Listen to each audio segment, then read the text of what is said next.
Vamos lá, vinis e CDs desse humilde blogueiro. Agora vamos ver quem? Jorge Moroder e Donna Summer, tá? Vamos falar dessa dupla, né? Mais o Jorge Moroder, né? E esse encontro histórico aqui com a Donna Summer. Quer dizer, eu qualifico, até já comentei aqui no início da live, um dos encontros mais aleatórios, mais casuais, aquela casualidade feliz. E foi a combinação perfeita, tá?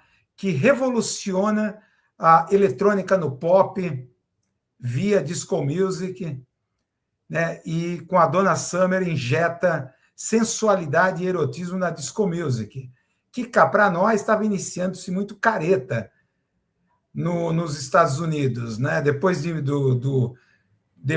da loucura, né? Da contracultura dos anos 60, estava havendo um refluxo nos anos 70, né? Jorge Moroder, essa figura, ele nasceu em 1940, né? Num lugar chamado, uma vila pequena chamada Ortisei, nos Alpes italianos. Ele é italiano, ele agora tá vivo ainda, oitentão. Ele começou como músico itinerante, tocando guitarra e baixo, né, em bandas de clubes pela Europa. Tá? E a sua vida mudou totalmente quando ele se estabeleceu em Munique, na Alemanha, e fundou a Musicland Studios, onde ele começou iniciou sua carreira de produtor, depois da experiência como músico itinerante.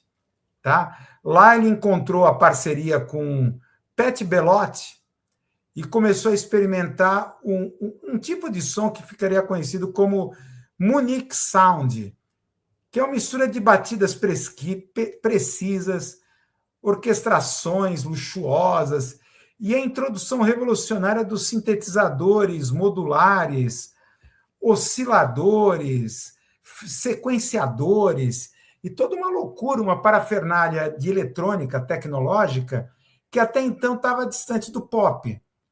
Você tinha isso no rock progressivo, como, por exemplo, com Yes, mas principalmente com Emerson, Lake and Palmer. Tá? Essas experimentações sonoras, ainda muito restrita ao rock progressivo. Só que, é claro, a pegada do rock progressivo era, como no caso do Emerson, Lake and Palmer, futuros distópicos, principalmente Tarcos, né? O álbum Tarcos, do Emerson, Lake and Palmer, que é tipo uma Skynet, um mundo dominado por armas e por máquinas, né? E as máquinas se degladiando entre si, uma delas chamada Tarcos, né?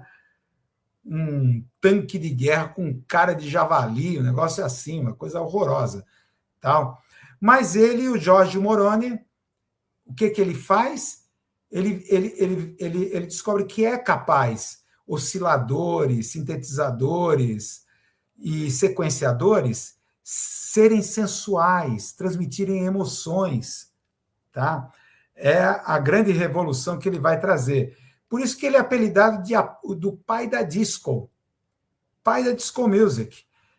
Pode-se dizer que as experiências nesses estudos da Musicland em Munique anteciparam o quê? A Eurodisco, música eletrônica de dança, e todas as coisas que viriam, como, por exemplo, synth pop, new wave, house, techno, tudo isso que a gente viria em diante. Tá? E esse estúdio foi muito famoso, que ele acabou criando lá em Munique, porque passou a ser muito usado, né? Por exemplo, Rolling Stones, Electric Light Orchestra, né? Que flertou com a disco music, Led Zeppelin, Deep Purple, Queen, Elton John, virou assim a meca pela tecnologia, pelo know-how que o Jorge Moroni estava trabalhando nesses estúdios, né? Então passou assim, as grandes bandas dos anos 70 passaram por lá, tá? Mas também o encontro, né? Donna Summer, Donna Summer, o que ela foi fazer na Alemanha? A Dona Adrienne Gaines, o nome dela, né? Nasceu em 48, já falecida, né? Morreu com 60 e poucos anos em 2012, tá? Ela foi cantora, compositora, e começou como pianista, tá? Ela nasceu em Boston, né? Onde depois de passar como vocalista em bandas de blues rock na região, foi com a banda chamada Crown para Nova York, tá? E lá por cargas d'água, ela acabou fazendo parte da montagem alemã da peça musical Hair, que vocês estão vendo. Ela acabou, essa peça musical Hair, ela começou nos Estados Unidos, mas acabou sendo criada diversas montagens a partir dos Estados Unidos para ir em várias partes do mundo. E a Donna Summer estava em Nova York, acabou entrando na adaptação alemã dessa peça musical Hair. E foi para onde? Para Munique, onde passou vários anos lá. Acabou morando lá, né, em 1968, né? Acabou morando, atuando, cantando por lá, até que conheceu os produtores musicais. O Jorge Moroder, está aqui, o grande encontro, e o Pat Bellotti. Tá? Foi com eles que ela lançou seu primeiro álbum, o Lady of the Night. Esse foi exclusivo para o mercado europeu em 74. E depois lançou o inovador hino disco, a gente vai falar sobre isso, o Love to Love You Baby. Tá? Que graças ao sucesso dessa música, uma faixa de 17 minutos na sua versão original, chamou a atenção e ela assinou com a Casablanca Records em 75, lançando a canção na América do Norte, onde ela acabou se tornando a rainha do disco, mas ela realmente vai explodir com I Feel Love. I Feel Love, tá? Que alcançou o top 10 nos Estados Unidos, primeiro lugar na parada britânica, né? Razão pela qual apareceu no Top of the Pops, que a gente abriu aqui o vídeo, essa live, né? Na parada britânica. Então, realmente, foi um encontro assim, né? Acabaram... Na verdade, esses dois produtores, né? O Giorgio, né? E o Bellotti, eles estavam atrás de uma voz sensual, uma voz que trouxesse emoção, aquela tecnologia, né, que pode ser à primeira vista considerada fria, né, de programação, sessão rítmica seca, exata, tal. Então precisava de uma voz feminina cativante e encontraram a Donna Summer, justamente para trazer humanidade, sensualidade a esses osciladores, sequenciadores, sintetizadores que eles trabalhavam nos estúdios de forma experimental, aí nesse momento, né? Mas é interessante, né, essa coisa, a música eletrônica, quando para na música pop, vai revolucionar a disco music. Como assim? Tá? Fazendo uma pequena história, vou fazer uma pequena história da música eletrônica, mas cargas d'água, a música eletrônica, a eletrônica acabou se encontrando com a música. Tá?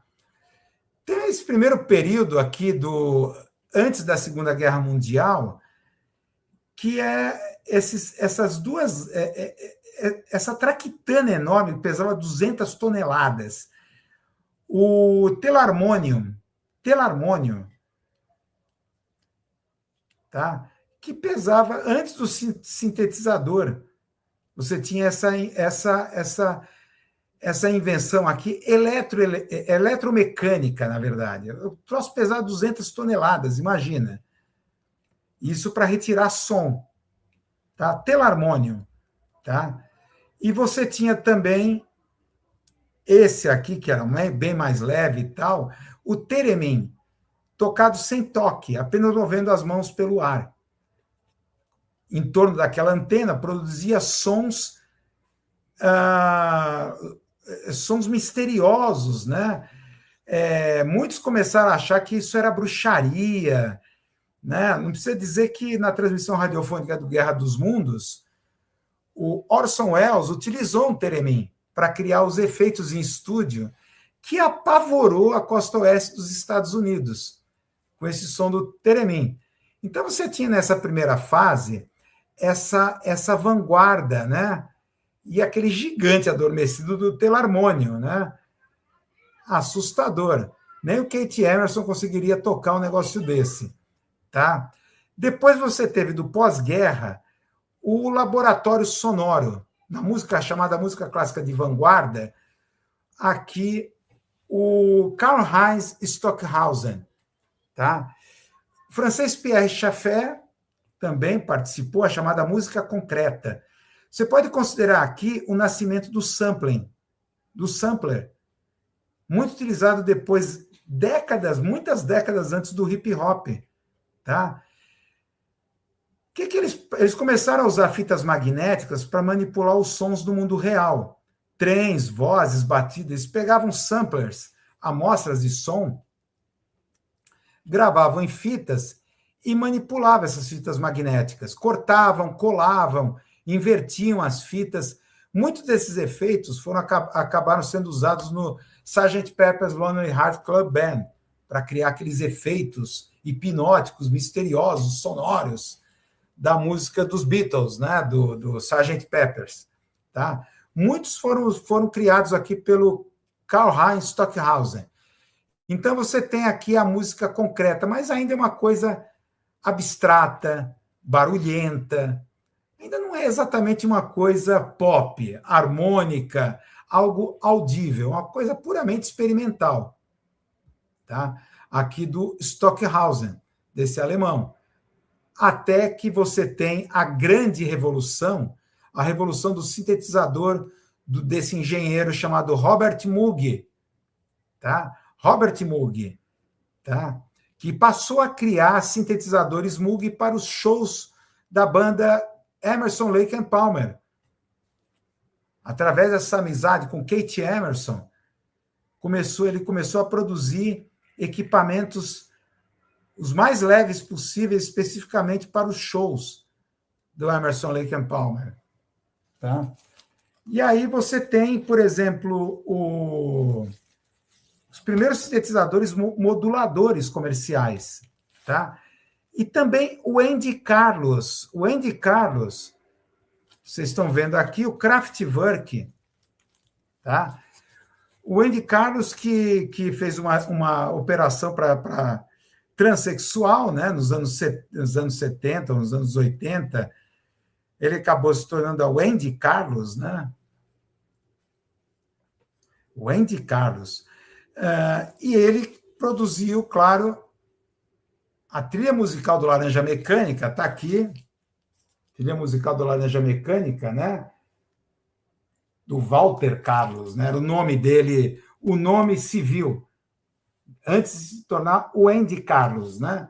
Então, aqui, a trilha sonora, a trilha musical, feita com osciladores, sintetizadores, com esses sintetizadores Moog, né? Então, o Andy, ou Walter Carlos, né, ele provou que os sintetizadores podiam tocar música clássica e uma música mais emocional, tá? E o Kraftwerk, né, o robô pop, né, como acabaram definindo, na Alemanha, eles decidiram que não precisava mais de guitarra, tá? Eles acabaram criando a base rítmica para quase tudo que veio depois. Tá? Então, esse era o caldo cultural aí dos anos 70 na Alemanha, que é claro que o som de Munique acabou se contaminando por tudo isso que estava rolando na Europa. Tá? Para depois, claro, ir para onde? Para a pista de dança. Tá? Anos 70, aí a disco music, 1980, 90, o surgimento do MIDI, né, a linguagem universal, que permitiu que diferentes máquinas conversassem entre si num show, num palco, através, por exemplo, do icônico Yamaha DX7. E aí você vai ter, claro, vamos tirar aqui um pouco eles, né, daqui a pouco vamos falar deles, a explosão, né, após a dance music, do house e do techno, tá? Principalmente através do som de Chicago e Detroit, antes de explodir lá na Europa, tá? Então, usando caixas de ritmos baratas, principalmente a lendária Holland TR-808, Rhythm Box, as caixas de ritmo, os sequenciadores. E é claro que esses sequenciadores, vai influenciar muito, por exemplo, The Who, a música Sister Disco, por exemplo, ela é muito feita em cima com sequenciadores, né? Ou a banda Genesis, a partir do álbum Duke, a utilização de caixas de ritmo, sequenciadores, osciladores no som, tá? Acabou se estendendo para outros gêneros.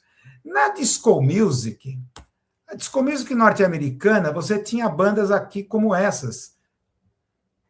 O Chic, a banda Chic, ou KC and the Sunshine Band, tá?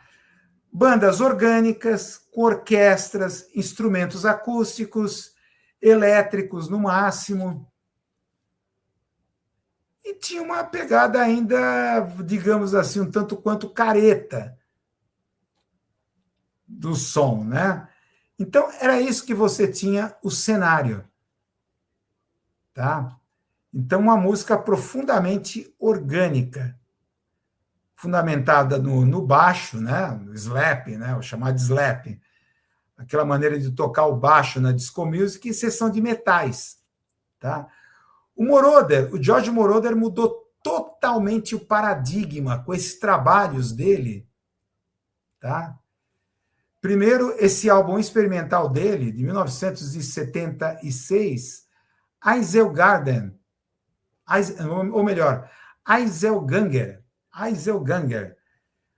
um álbum ainda muito experimental, com sons eletrônicos, tá? Mas estava lá a utilização do sintetizador Moog modular, com um protagonista absoluto, repetição hipnótica de sequenciadores. Em vez de variações humanas, ele começou a usar sequenciadores para criar linha de baixos automatizadas, precisas, tá? E esse álbum, From Here to Eternity, esse foi o ápice. 1977, praticamente esse disco é um manifesto completo do George Moroder. O que ele pensava que deveria ser o som do futuro, tá? É frequentemente citado esse álbum como o primeiro álbum totalmente eletrônico. Primeiro álbum sem instrumentos convencionais. Baixo, bateria, guitarra. Primeiro álbum totalmente eletrônico, From Here to Eternity. Tá? E outra coisa que ele inventa nesse disco foi o lado A. O lado A é a revolução da continuidade, como eles falam. Ele concebeu as faixas, são 3 faixas do lado A, como se fosse um set contínuo. Começa com From Here to Eternity, depois vai Faster Than the Speed of Love e termina com Lost in Space. E elas se fundem perfeitamente, tá? Como se fosse a experiência de um DJ, né, em um clube, num set, numa mixagem de sons, para nunca terminar o som constante, não para nunca, para manter a energia na pista de dança, tá? Não é à toa que esses álbuns da K-Tel, tá? Que era impressionante a quantidade. Esse aqui, o Hit Machine, tem 20 músicas. 20 músicas. Como é que cabe num vinil? Tá? Como cabe no vinil? Primeiro que as músicas, elas são... Eu não sei como é que rolava esse direito os direitos autorais. Elas não eram tocadas inteiras, elas eram comprimidas. Como é que eu posso dizer? Apenas tocava a primeira parte, digamos, a primeira parte. Tá? Tocava apenas a primeira parte. O que resultava, muitas músicas, então praticamente uma começava a emendar na outra. Tá? Então, isso aqui esses discos eram assim os prediletos, assim, festinhas. Me lembro das minhas festinhas de adolescente, né, com esses discos, que botava lá na picape e deixava rolar. Ficava lá o lado A inteiro, tá, dá um tempão para depois você pegar, virar. Então, isso era. O Giorgio Moroder anteviu essa necessidade, um disco que refletisse esse clima da pista de dança, esse som contínuo, aquele som que não para nunca. E ele passou a usar o vocoder. O vocoder é aquele dispositivo, né, que faz a voz, que torna a voz robótica, processada a voz. Tá? Então ele passa a utilizar o vocoder de uma forma extensiva. Tá? Então, nesse disco, em vez de grandes divas do soul, a voz era processada, soando como um ciborgue, uma inteligência artificial, ou coisa do tipo. Tá? É claro, isso daqui, esse tipo de som, tá? Precisava aquecer, precisa ser mais precisava ele, o próprio Jorge Moroder, depois da experiência From Here to Eternity, sim, é dançante e tal, mas é muito frio, está precisando de uma injeção de sensualidade, uma injeção de algo mais quente na música, acompanhando toda essa tecnologia. Foi um feliz encontro com a dona Summer, tá? Então foi um momento em que a carreira do Giorgio Moroder alcançou a estratosfera com a sua colaboração com a dona Summer. Juntos, eles acabaram quebrando as barreiras, como, por exemplo, em 75, né, Love to Love You Baby, uma faixa de 17 minutos, tá? Que acabou definindo o lado mais sensual da era disco. Tá? E I Feel Love, de 1977, aí foi realmente o abre-alas, o momento em que o rock e o soul deram lugar à eletrônica pura. I Feel Love. Foi a primeira música de sucesso quase inteiramente feita com sintetizadores. Mudou o curso da história da música. I Feel Love mudou o curso da história da música. Tá?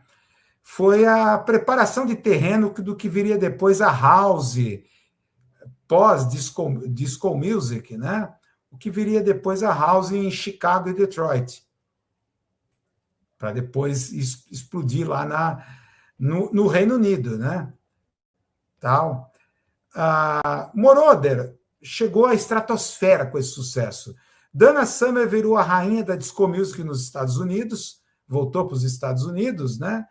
E o Jorge Moroder acabou, claro, se tornando o rei das pistas de dança, né? Mas ele acabou migrando nos anos 80 para as telas de cinema. E ele acabou se tornando o compositor mais requisitado de Hollywood, né? Então, chegando a ganhar em 78 o Oscar com a melhor trilha sonora do filme O Expresso da Meia-Noite. Não sei se vocês conhecem esse filme, Expresso da Meia-Noite. 1978, ganha o Oscar. Tá?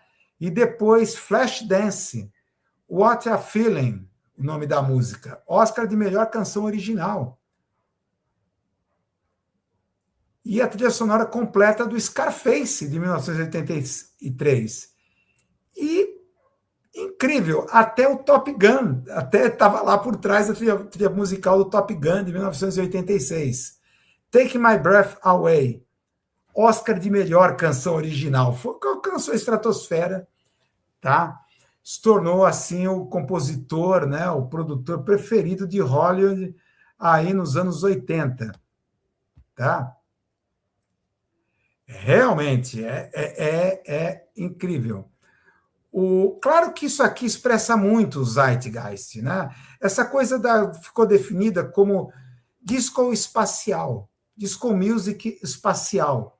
Muita gente começou a chamar de disco music espacial, isso daqui. É claro que tinha esse clima das discotecas.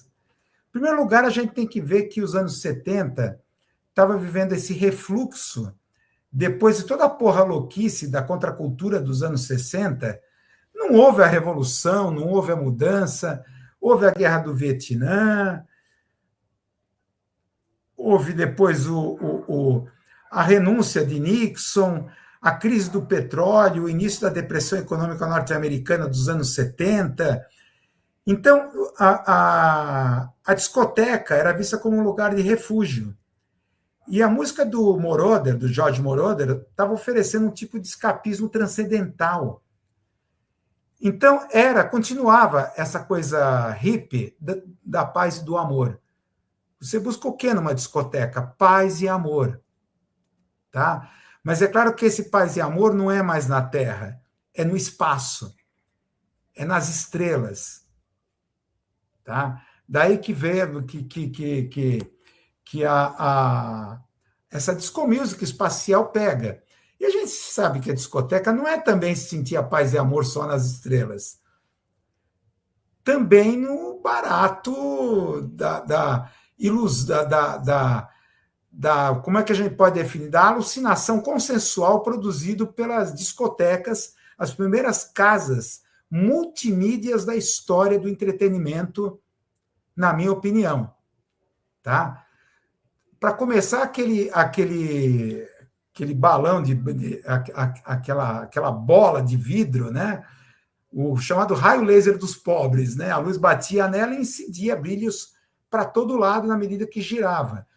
O chão brilhava, luzes estroboscópicas por todo lado. Então, você não precisava mais de drogas alucinógenas. Então, você vê, nesse momento, a decadência das drogas alucinógenas e a ascensão da cocaína, metanfetaminas, a ascensão das drogas que não é para você alucinar, viajar. Na verdade, isso já é feito pela tecnologia multimídia do local. Você entra, parece que já está numa alucinação lisérgica ali dentro da discoteca. Então, o lance é você permanecer agitado, acordado, tá? E super excitado para conseguir suportar tamanha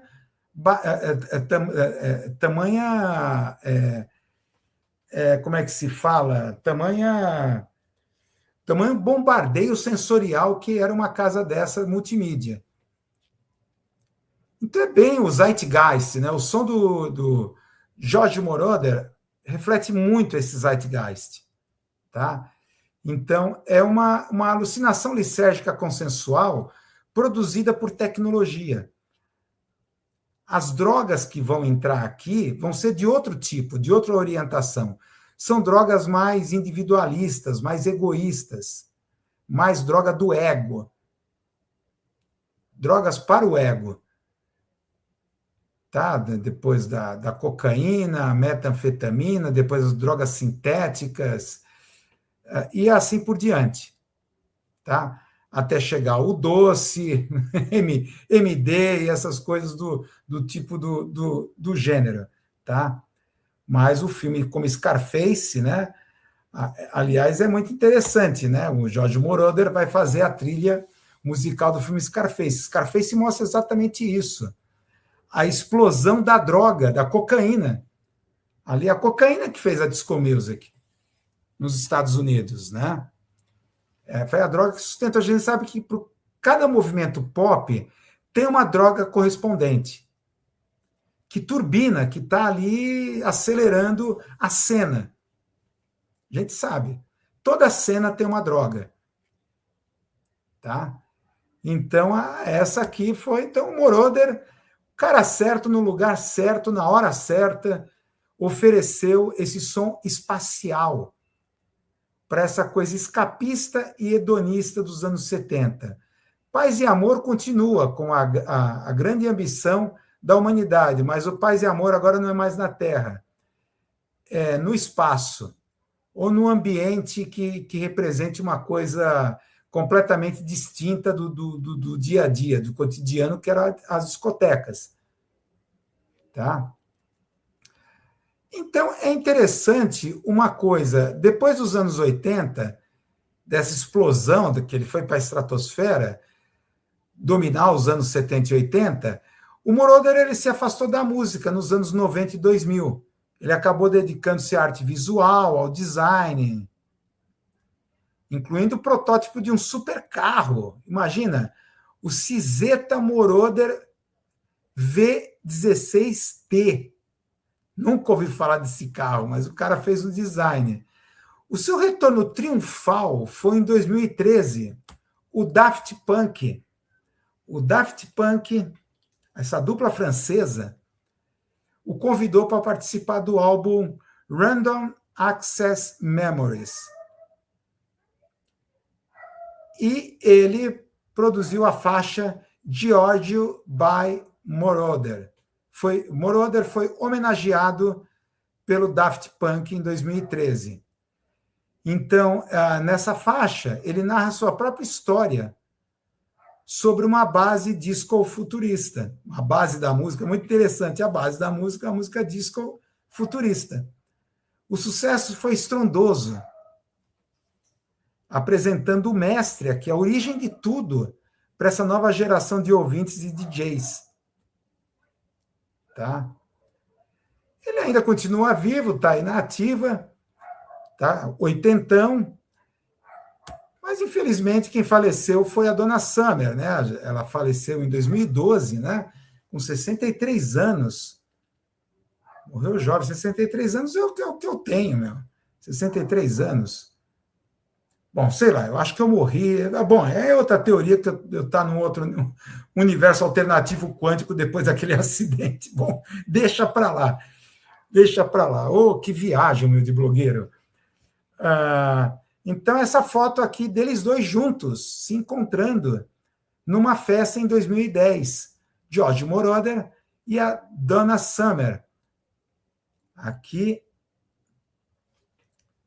a origem de tudo que temos, synth pop, techno, house, tudo isso que se experimentou a partir dos anos 80 em eletrônica, indo para o digital, está aqui a base, a origem deles. George Moroder colaborando com a osciladores, sequenciadores e sintetizadores, e a Donna Summer com o seu vocal sensual, é a sensualidade na música, a humanidade, a emoção na música. Tá? Então fique com ele, está aqui George Moroder e Donna Summer. Com isso terminamos aqui a sessão dos CDs e vinis desse humilde blogueiro. Muito bem. Então vamos para onde? Claro, agora vamos andar aqui essa live para onde? Que de vez em quando desorganiza as coisas aqui. Vamos lá.